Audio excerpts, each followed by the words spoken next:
পুজোর সময় সবাই যখন ঠাকুর দেখতে বেরিয়েছে, আমি তখন গিয়েছিলাম পিরামিড দেখতে। কি ভাবছো, পিরামিড দেখতে কি তাহলে মিশরে চলে গেলাম? না না, একদমই না।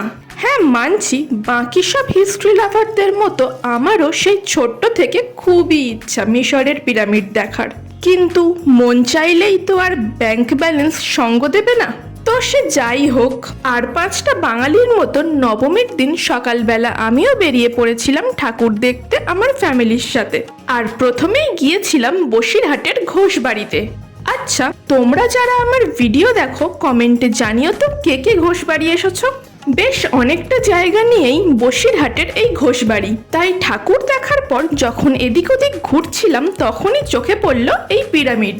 সত্যি বলতে আমার তো খুবই সুন্দর লেগেছে। তাই তোমরা যারা এই পিরামিড দেখতে চাও ঝটপট চলে যাও বসিরহাটের ঘোষবাড়িতে।